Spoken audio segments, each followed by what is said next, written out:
en los propios documentos de la profesora Elena Iparraguirre. El año 2019 se presentó un habeas corpus de respeto a la vida e integridad del doctor Guzmán y denuncia por tortura.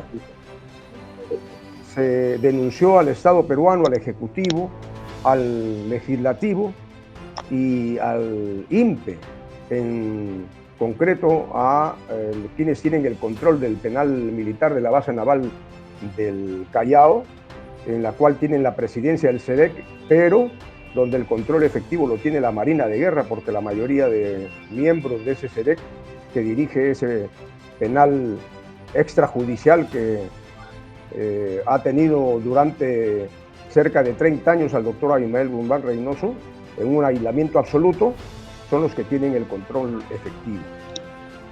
De igual manera se hizo una denuncia penal por tortura, abuso de autoridad y discriminación ante la Fiscalía de la Nación, firmada por 10 abogados, y se presentó mediante un plantón de una serie de otros abogados que acompañaron a los 10 firmantes al local de la avenida Bancay del Ministerio Público, la Fiscalía de la Nación. Por otro lado, en la declaración indagatoria de la denuncia por el asesinato ante la tercera Fiscalía Penal Corporativa del Callao, el 19 de octubre del 2021, la profesora Elena Iparraguirre dijo que esta es la cronología desde el momento en que fueron detenidos. Dice: el día 12 de septiembre de 1992 fuimos detenidos por los policías de la DIRCOTE. 15 días después de estar en manos de la DIRCOTE, en sus calabozos fuimos trasladados en forma separada a mi esposo en traje a rayas y en lancha descubierta dentro de una jaula, en un barco, exhibiéndolo con un número al pecho, sin respeto a la dignidad de la persona, artículo 01 de la Constitución, y violándole su derecho a la presunción de inocencia cual si fuera un sentenciado, llevados a la estación naval de la isla San Lorenzo, que queda al frente de Lima. Mi esposo por un lado y a mí por otro lado, trasladándome al mismo sitio, me colocaron a una celda y a él lo colocaron en otro sitio que nunca vi. Un año después, él fue trasladado primero al penal militar de la base naval del Callao, un penal construido para él. A mí después, él estaba en la celda 1 y a mí me colocaron en la celda 8. Desde esa fecha mi esposo ha permanecido en el mismo lugar, únicamente salía a las salas de juicio de la misma base naval, encerrado en un vehículo totalmente cubierto, para asistir a los juicios, aunque ya en la isla fuimos juzgados y condenados en un solo día, porque nos hemos rebelado armadamente contra el sistema de opresión y explotación capitalista, burocrático, semifeudal y semicolonial que oprimía a la inmensa mayoría de los hijos del pueblo. Delito, a nuestro parecer, de carácter político, que en el Perú se le denomina con la adjetivación peyorativa distorsionadora de la realidad, nominado terrorismo.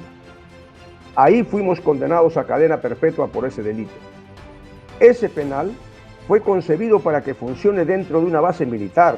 En este caso específicamente, decidieron que funcione en la base naval del Callao porque suspendieron nuestro fusilamiento en la isla San Lorenzo. ¿A raíz de qué? Tanto dirigentes y condenados por tribunal militar a cadena perpetua se nos entregó en custodia a la Marina de Guerra del Perú. Cuando la dictadura fujimorista impuesta el 5 de abril de 1992, recién cuando cae el régimen transitorio de entonces, o sea, el de Paniagua y siguientes, promulga el Decreto Supremo 024/2001, Justicia. Es recién ahí cuando se establece el nombre de SEDEC. Muchos levantan a Paniagua, sin embargo, él fue el que creó con ese Decreto Supremo ese SEDEC, es decir, el Centro de Reclusión del Callao. Es en este decreto el que se bautiza y establece el régimen exclusivamente para dirigentes del conflicto armado, o sea, para el Partido Comunista del Perú y para el MRTA. Dentro de ese decreto se puede entender que estuvo siempre en manos de la Marina de Guerra del Perú, en tanto componentes mayoritarios del Consejo Técnico Penitenciario. Quiero decir que el único civil que componía el Consejo Técnico Penitenciario era el representante del Ministerio de Justicia, presidente del INPE, en absoluta minoría. No se permitía llamadas telefónicas, no se permitía salir al patio, más que uno por uno y una sola hora al día, o sea, 23 horas encerrados. Ese decreto 024 exceptúa la aplicación y vigencia del Código de Ejecución Penal. O sea, el Código de Ejecución Penal rige en el Perú menos para ese penal. O sea, por eso decimos es anticonstitucional. Y su reglamento de ese centro quiere decir que se mantuvo su carácter de excepción y lo que iba a ser transitorio se volvió permanente, cuando ya no había guerra, lo que significa que ahora ese CEREC era inconstitucional por cuanto no aplicaba el artículo 139, inciso 22 de la Constitución vigente, que establece que nadie puede ser desviado de la jurisdicción ordinaria ni de los procedimientos previamente establecidos, y el Código establece los procedimientos, todos van a penales civiles, pero ¿por qué una excepción a un tribunal militar? Por ser dirigente de la rebelión armada. Es ilegal por cuanto discrimina a ese grupo de presos de la aplicación del Código de Ejecución Penal y de su reglamento. Luego tenemos también de que se ha presentado nuevamente un habeas corpus para que le den la visita de su esposa el año 2016, que no se la dieron. Del año 2017 ha presentado otro habeas corpus y ahí le dieron por fin la visita de diciembre de ese año, estamos hablando del 2017. He vuelto a presentar mi petición para que se explique el fundamento legal de por qué a mi esposo no se le aplica el mismo decreto supremo 024 que contiene artículos referente a la visita familiar 3 veces por semana.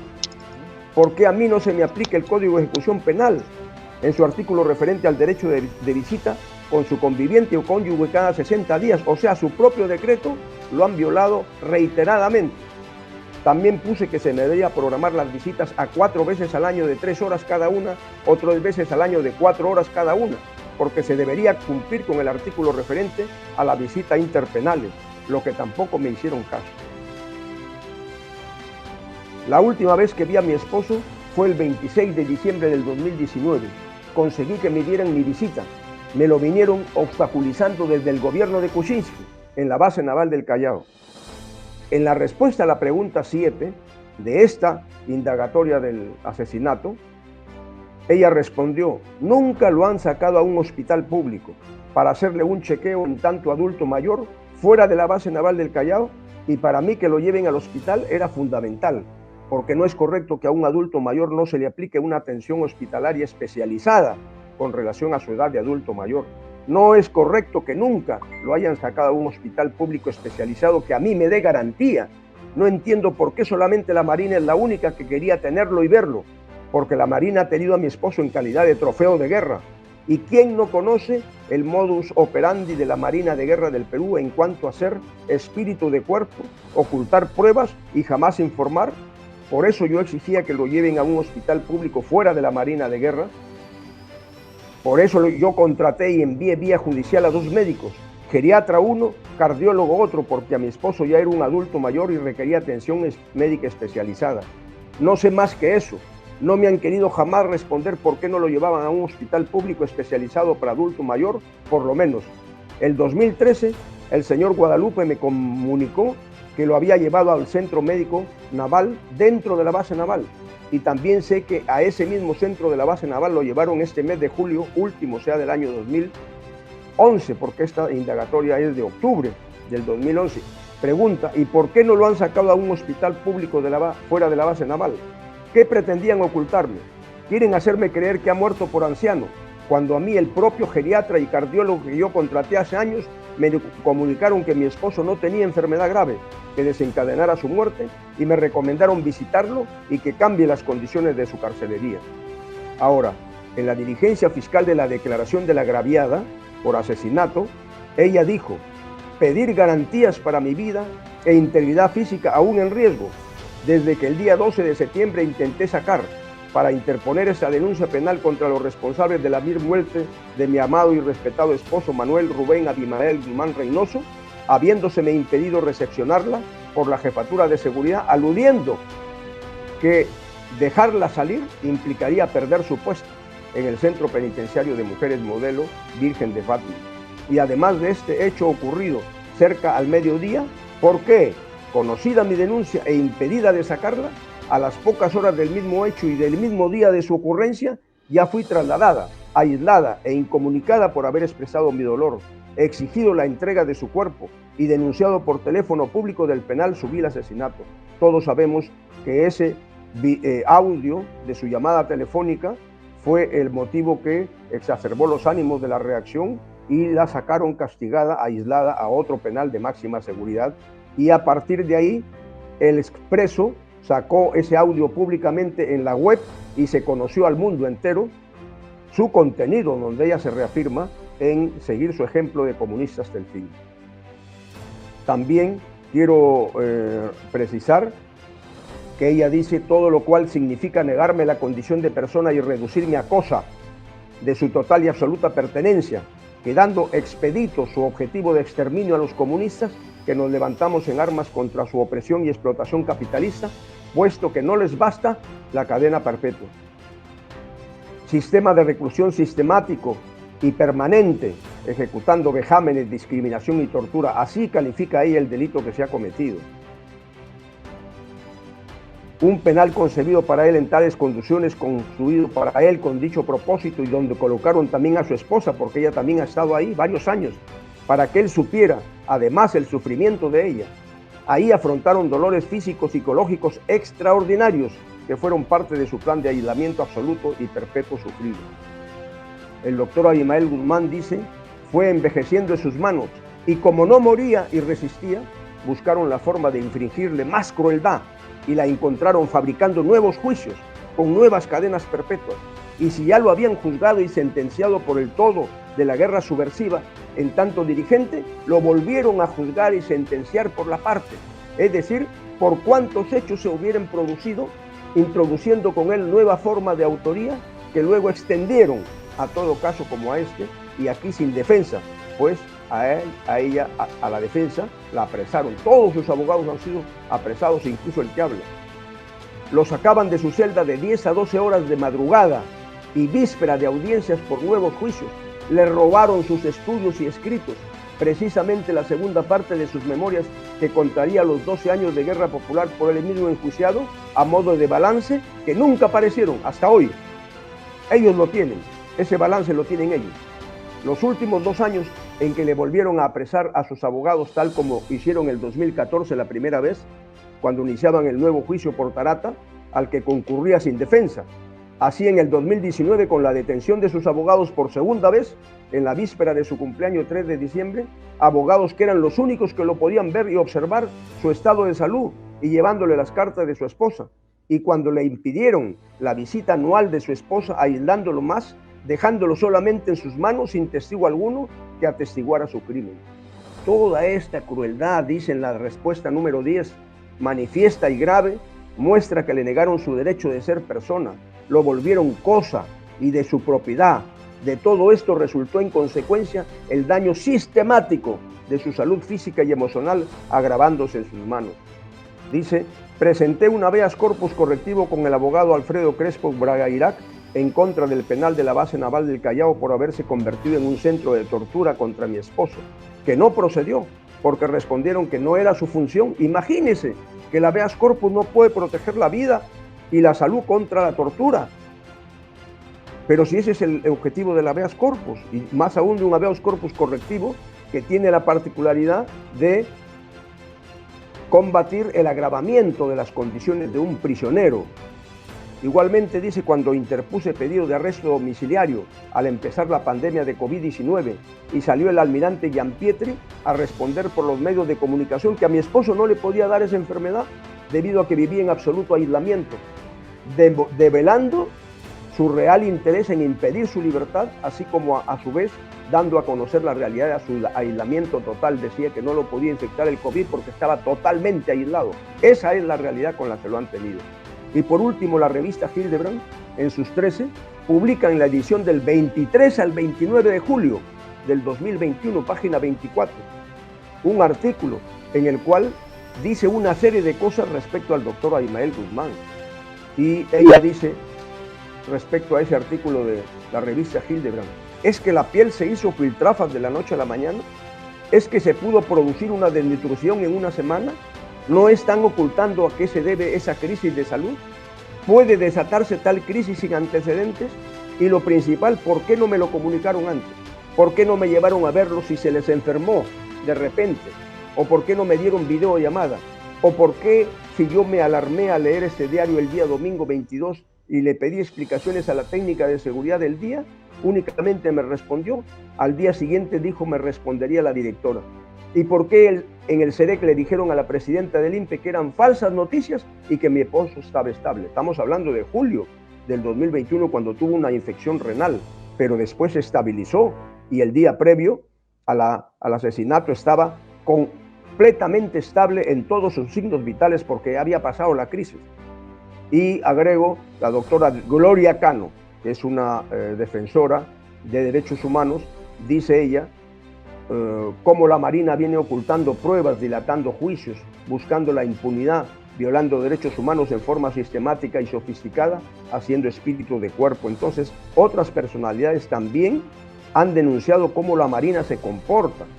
Y la DIRCOTE también ha participado activamente en la ejecución de este plan sofisticado y sistemático, puesto que fue esta institución la que, aprovechando las elecciones presidenciales llevadas a cabo en pandemia COVID-19, volvió a fabricar la idea de que Guzmán dirigía desde la base naval del Callao al Movadef, lo que derivó en el arresto de los abogados, de los prisioneros políticos, entre ellos los abogados de mi esposo.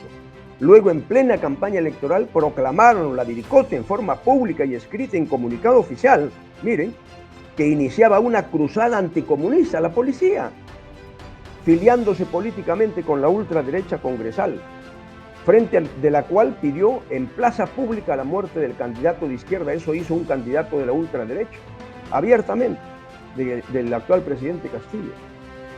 Institución policial que cuenta con operadores en cárceles y en calles, y no sería extraño que de uno de ellos fuera el informante de la revista Hildebrand de esa noticia, el autollamado senderólogo periodista Pedro Yaranga, que favorece siempre a la DIRCOTE y que justamente, a más de lo dicho, ha sido el que dado a conocer por el mencionado medio periodístico. Él fue el que dijo, en cualquier momento se anunciaría su muerte, mostrando su preocupación por lo previsto por el Estado para sus exequias. ¿Qué iba a hacer el Estado con los restos? Y él dijo, tengo información sobre la propuesta de un grupo de las Fuerzas Armadas, de los grupos especializados, o sea, de inteligencia, y de la policía, incluida la DIRCOTE, o sea, la inteligencia, de que es más factible la cremación y que posteriormente las cenizas puedan ser llevadas al fondo del mar. Esta, prosigue, sería una salida para evitar entregar los restos y que sean trasladados a un cementerio, con el riesgo de que convierta en objeto de culto, que inmortalice la figura del terrorista Abimael Guzmán, canallesco objetivo que se proponían como parte de su plan sofisticado de asesinar a mi esposo y de desaparecer su cuerpo a fin de que no quede prueba alguna. Luego lo han llevado, esas opiniones de la inteligencia las han llevado a la ley y han aprobado una ley en el Congreso. Entonces el Parlamento se ha convertido en el implementador de esa política de inteligencia. Y luego el mismo Castillo se ha sometido y ha firmado esa ley. Lo que comprueba con todo lo expuesto que el móvil ha sido buscar asesinarlo y que la prueba objetiva es el comportamiento, la forma como han tratado, la forma como han desaparecido el cuerpo. Queda demostrado que lo que les impulsó fue el odio acérrimo, evidenciado en esta forma de conducta que también la prepararon como parte de un mismo plan homicida del Estado peruano y sus instituciones militares, policiales, marina, DIRCOTE o políticos, pues como no había ley que los ampare, la fabricaron a propuesta de varios marinos, entre ellos del congresista ultraderechista de la Revolución Popular, el señor Montoya. Montaron una negra campaña con sus grandes medios periodísticos. Y por último, decir que hemos ido el día de miércoles de la semana pasada a hablar con el fiscal a cargo de la investigación y no nos ha querido recibir. Ni siquiera nos ha querido entregar la carpeta para poder verla. Hemos tenido que dejar un documento y lo tenemos como prueba de que no nos han querido recibir. Hemos tomado una fotografía ahí entregando el documento en mesa de partes y hemos filmado 2 videos delante del local de la Fiscalía denunciando que ese es el local de la impunidad donde está el fiscal que es cómplice de la desaparición de los restos y el secuestro, y es cómplice de no haber entregado los restos a su legítima dueña, su esposa, la profesora Elena Iparraguirre. Muchas gracias.